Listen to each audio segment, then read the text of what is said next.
Live from Las Vegas, broadcasting around the world. You're listening to Up is Higher Than Down with L.A. Walker. L.A. Walker. Raw and unfiltered conversations on how to give life's challenges the finger. Truth is your passport to emotional freedom. Give an eviction notice to negativity. Dump yesterday's garbage. Learn how to be positive, energized, healthy, and alive during these insanely unpredictable times. Look up, get up, stay up. Then help somebody else to get up. Remember, any part of up is higher than down. Now, broadcasting hope to the world, L.A. Walker. Hi, this is L.A. We are continuing our conversation on friendship and how friendship is so beneficial to us going through difficult times. And dementia caregiving is a difficult time. Today, it's not really an interview. You will eavesdrop on a conversation that I'm having with my friend AJ. AJ and I have been having conversations like this for several years. Her dad unfortunately passed away from dementia, as well as my wife passed away from dementia. And we have been able to communicate through the years to kind of help each other through situations. We hope today that our conversation validates, inspires, and benefits you in some way.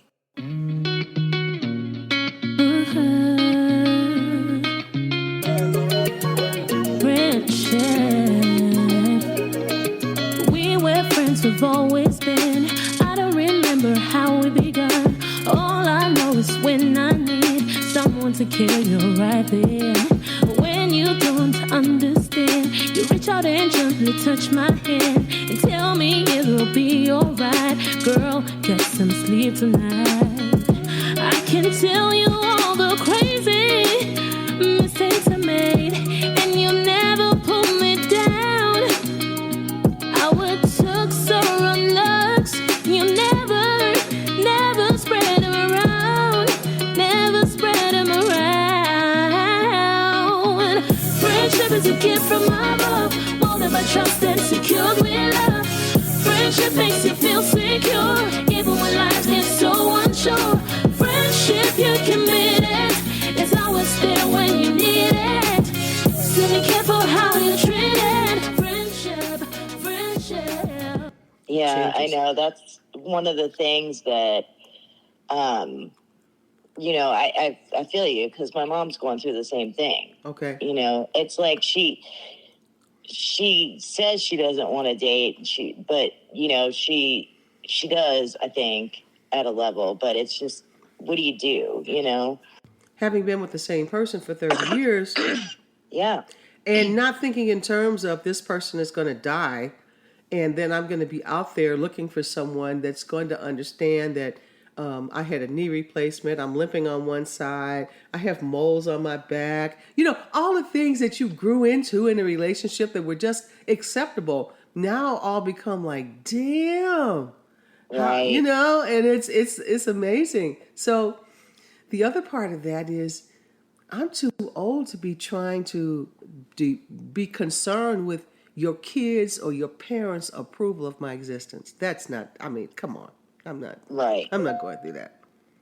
Right. But by the same token, I think all of us want and need love and some expression, some touching and some sense of sexuality and romance and that kind of stuff.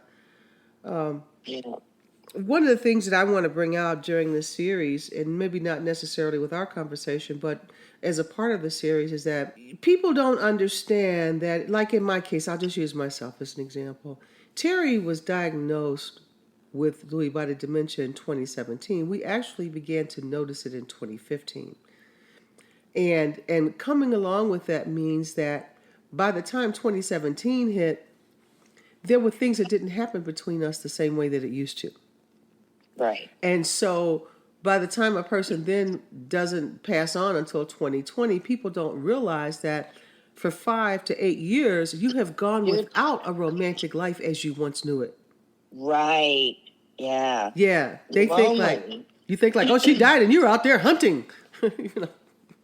Yeah. Yeah. And it's not that. It's just that, like what you said, the need for human connection and, something that I'm coming at this from like a child's perspective. Okay. I don't know, a child, an adult child. Yeah, well, you're still a child. Yeah. To your mom, you are anyway. Yeah. And, kind of what that was like and being an only child. But I also want to, talk about, like, everything that you said, I was like, yes, I understand that. I understand that. I understand that. One of the things that was different was the different types of dementia. Okay. And so Terry had Lewy body dementia, yes, and my dad had frontal temporal dementia. Oh. And so how that's different, the part that I can relate, but it's different, is he lost his ability to speak. And so, like the story you were telling about her, asking where's LA and right. stealing your money and stuff like that. Like, we didn't have that. Okay. But, like, you could see it in the eyes. Sometimes you get a look like, who are you? Yeah. Yeah. But you couldn't confirm all of that. And it was like having to try to anticipate the needs, not really knowing where they're at today. That's hard. Yeah. So see, it's all hard. Different hard, but hard. Yeah, hard, it's right? all hard. It's any way you look at it. Every step of it, no matter what type of dementia it is and how it presents, is difficult because it's unnatural for the child or the companion or the close friend to see that person in that state and have to learn an all new line of communication. Yeah. Yeah. How do we communicate? How do we make it better? How do we make it better? Is there a better? Yeah. And it's just, yeah. So when was your dad diagnosed with front temporal? So I don't even know if there was, like, the diagnosis was ridiculous. Okay. The diagnosis phase was ridiculous. And so we were in denial for a long time. Okay. We just thought, okay, he had a stroke. Like, he's not talking as much, but he's still the same guy. Okay. And so I remember, like, they came here to Las Vegas. My family's in Florida, and I've been in Las Vegas for 15 years, and I'm an only child. I got that part. So they came out here, and I remember, like, when they got here, they took us out to dinner, and my dad was very quiet, and he just had kind of like, his face looked almost mad. And I was thinking, like, what is going on? Like, why isn't he saying anything? And then, like, we went on a trip out to Red Rock, of course, love to do that. And then got something to eat later on. We my parents like to feed me. So we went to a place where, it's like poke bowls. And so you choose your protein and you choose this and that. And I remember thinking, like, I'm going to have to choose something for him because they're asking him questions and I'm kind of telling him, yeah, you do this and that. And he wasn't saying anything. And finally he spits out, like, what he wants to eat, and says it. And I was like, okay, but that was really a moment where I was like, something's up. Right. And I think that was in April. And then for my birthday, we all went on a cruise. My wife and my parents went on a cruise together. And, my mom was like, we've got something to tell you. And that was in June. So it was a couple months later, but they're very private. And they want to protect me. So they didn't want to tell me this and burden me with this because they want me to just be able to live my life.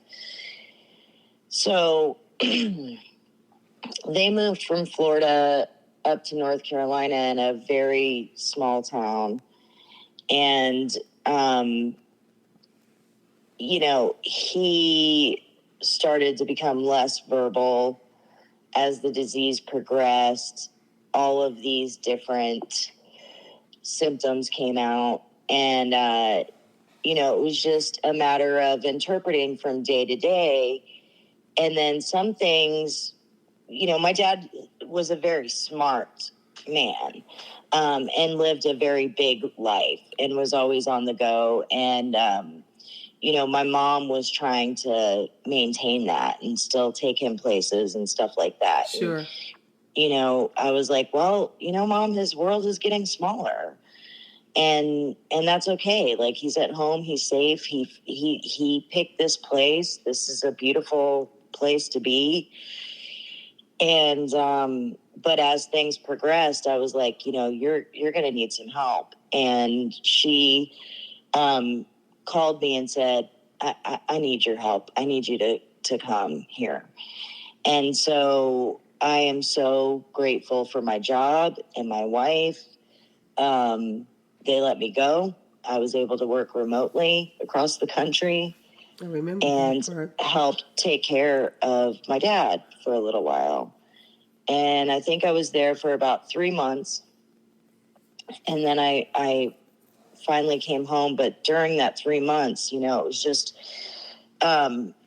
watching and interpreting and trying to figure things out because, like I said, he couldn't speak.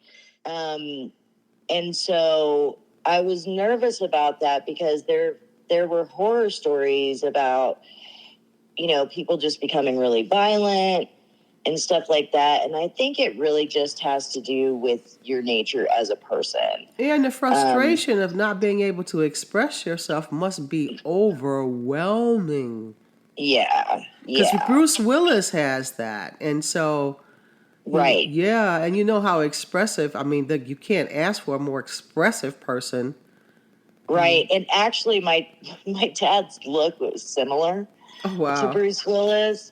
And so I was on a trip that 2022, and he had passed away by then. And, you know, I was doing so much to help be the strong person for my mom that it's hard for me to find time to grieve and really think about it. And so because of that, stuff comes up and it just hits you, you know, yeah, it just hits me. That's how I do it. I know.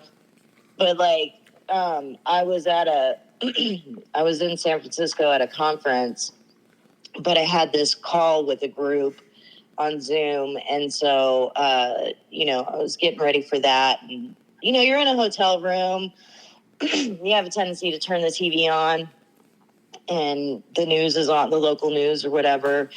And it's just kind of in the background as I'm getting ready. And I see that this day that they announced that that's what Bruce Willis had.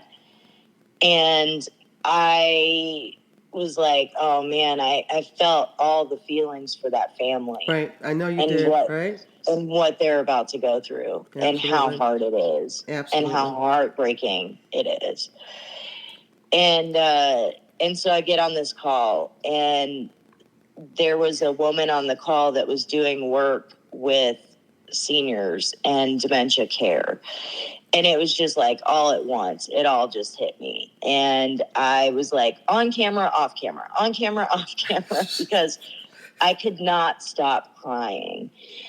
And I'm not a big crier. So, but when it happens like that, like I just couldn't get a hold of myself.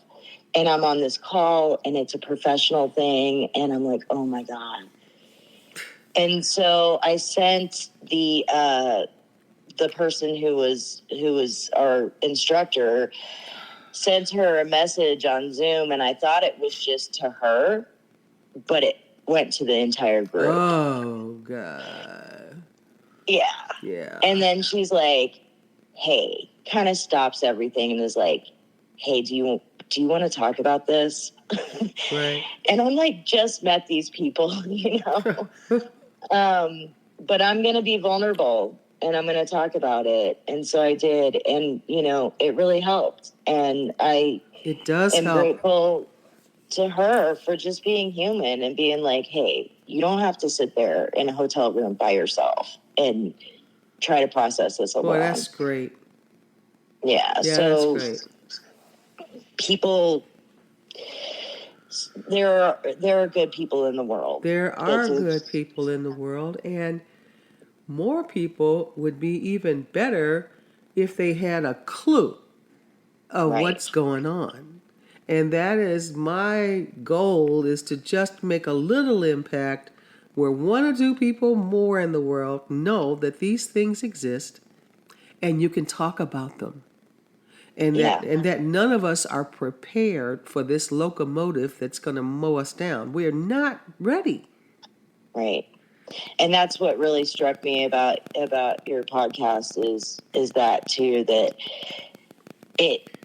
we don't talk about it. We don't talk about how to navigate this, and nobody really knows. I mean, even from the point of diagnosis. Oh yeah. It took so long to get a diagnosis. Oh boy, I know. Which gave us so much hope that this would just go away. Right. You know, or we could work through it, or we could do these different types of therapies and it would be all good and we'd have him back, you know?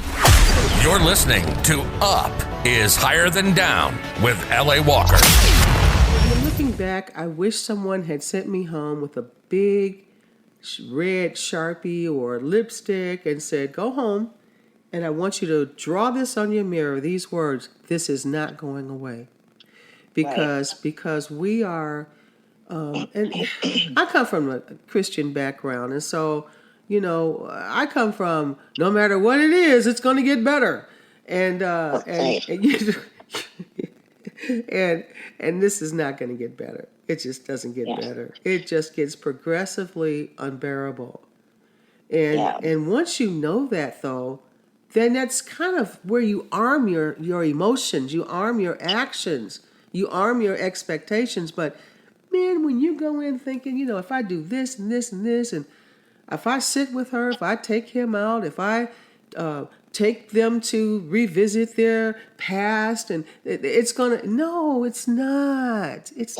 gonna happen. And if I pray enough, and I do good work, you know, all this stuff, and that's where it gets hard. And that's where the caregiver, especially if it's the caregiver of a loved one, that's where it gets really painful, because you are in denial, and until you let that denial go, you can't really deal with it. And so consequently, as I've shared with people, dementia will lead to death. And so when that transition happens, you're left now with all of this stuff in your head. Why didn't I do this?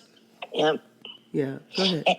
And also, like, you in the role of caretaker, like, that's all your focus becomes your whole life is taking care of that person, especially with dementia, because like they'll get out, you know, and you gotta watch them all the time, and so you're like on this place where your head's on a swivel, like you can't relax. And then once that's over, okay, now what do I do with myself? The problem is, for the caregiver, in most cases, it's never really over. That's the point that I want people to understand. It's never really over. And what comes after, and what comes after, I think is hard, really hard too. Because even on the worst days, there was also these really great times I was still able to have with my dad. Yeah, he was a different person, but he was the same, like, joking trickster, like, you know, loved to laugh, and you know, things just made him laugh, and we would have fun together. Like, I remember one time we in certain areas where there's lots of tornadoes, there's these loud sirens that, you know, go throughout the town if there's a tornado around. Right. So that siren went off, and we got to get him and the dog down into the basement. Joy. and there's a TV down there, which is great. So we kind of set him up. He doesn't really understand what's going on, so he keeps trying to go out. Like, I don't want to hang out here and watch TV. I want to be in my living room watching TV. Right. And because that's what I want to do, that's what we're going to do. Right. Right. Right. And I'm like, Dad, we gotta stay here. And so he'd get up and go towards the door, and I'd be like, no, we got to stay here right now. We got to, and so then he'd start laughing, and he'd go sit down, and he's laughing, and then he'd get back up, and I'd be like, no, don't you get back up. We got to stay in here right now, And so it was this thing. And then I'd have like cookies out on the countertop, and he'd get up and he'd come over and grab a cookie, and I'd be like, are you stealing my cookie? And he's like, ha, ha, ha, and so there was still those times where we had a lot of fun together, and but then things progress, and so you go through a different stage, and you figure out how to be in that place, but at least they're still there with you. Right. But then it got to the point where it was just too dangerous for everybody for him to be at home. And then the next phase of that is looking at memory care places. Boy, and is that depressing? Holy cow. It is a whole racket. I know, it's a racket. It's a racket. Anytime you go on the web and you can't get a question answered, so you go on there and there's a list of these places, and then of course you gotta know how much they cost. I mean, they list all the amenities they want, but we all have a budget, and we gotta stay within it. And so you can't get a price. You gotta call this agency that hijacks all of these places and becomes that person that wants to get all of your information so they can get paid for connecting you to the same people you could have connected yourself to if they had allowed you to. And then you get there, and then they have, their way of talking to you, and they already know that you're in need or you wouldn't be there. Who goes there unless you just have to? And so it just depends on where you land, how nice they are to you. I got really lucky. I got blessed. I really was. I had called several places, and I've been in sales most of my life of something, either my own stuff or someone else's. And I know scam, it's like smell scam a mile away. But I landed at a place that really saw and heard my need. The director there took me around personally. I happened to go on a day that everybody else was off, and the director was there, and she took us on a tour, and we landed in a furnished place. She gave me a veterans benefit, which was helpful to me on the move-in process, dollar-wise, because this place is expensive. Yeah, and then you got to bring your own furniture and all this. Like, they don't tell. Yeah, go ahead. So I get it. It's a process, but I'll tell anybody, man, I was glad that I made that decision. Oh, Lordy. I wasn't strong enough and didn't want to put Terry into a home, as they say, but I was happy to move into a senior living facility with her where I didn't have to worry about her wandering outside of the premises, and she was free to roam, and if they saw her roaming around the building too long, they would just greet her, walk her back to the place, and everything was fine. So I could actually breathe. Yeah. Because I'm telling you, AJ, for 2 years, I didn't even breathe. I couldn't even breathe. Yeah. Yeah. So I get it. And one of the statistics you were talking about, I think you said 30 something % of people die while they're caregiving. Yes. And that just struck me because it's not something, it's an additional factor that people don't talk about. that's an incredible amount of stress. Incredible. You know, and I know how it affected me, and I'm over here in Las Vegas, and she's dealing with this full time. But the first place that she decided to move back to Florida, where my family is, which I'm grateful. She's still there and has family all around her, which that's is good. amazing. Yeah, that's great. But, you know, she put him into one place and he was out of there within a week because it was just not a good place. And there was not even a place to put complaints online. They didn't exist. They changed their names. If there's somebody has a bad experience, going to put a bad review on, they changed the name of the place. Oh, right? Wow. They move and they shift. And so you can't even trust reviews on places, right? Because that's how they do it, right? So my whole family went out there with signs and protested that place. Oh, good. Yay. Yeah. Just to bring awareness to it. And right. so we found this other place, thankfully, and it was great. But, you know, you get the price. And my mom would always call me and say, I'm really sorry about your inheritance. Right? Oh, it's true. Mom, listen, if this is going to help, don't worry about that. I'm not worried about that. Yeah. But luckily, he did well for himself. And we were, you know, she was able to afford to keep him in that place. I get it.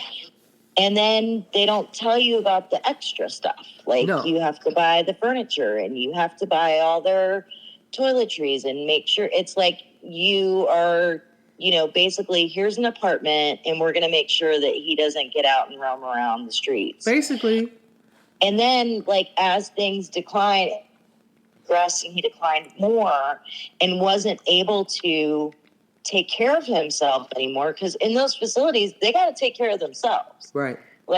There's there's help to be like, hey, you need to take a shower or hey, food, but like you need to be able to feed yourself, you need to be able to dress yourself, all those kinds of things that became difficult and then impossible. And so then you have to hire somebody to come in to help. And that is really expensive too. Really expensive. And then you have to go, well, how often do I really need them there? You know, how often can I be there? And so, yeah, it's an exorbitant amount of money. And all of that is ringing the cash register on stress. Everything that you said, every step of that is stressful. Mm-hmm. It's stressful.